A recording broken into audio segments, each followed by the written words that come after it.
Hello friends, welcome to my channel, and in this video I am showing you how to set the picture size on Samsung LED TV. Okay, to change the picture size you have two methods available. Method 1 is on your remote. Over there you can see P size. Just click on it to change picture size. By clicking it you can change the picture size.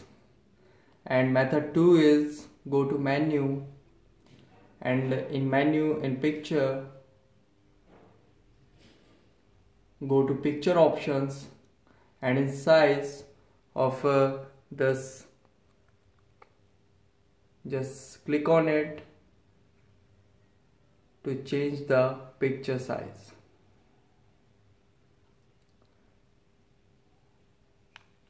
So this is the method to change picture size on Samsung LED TV.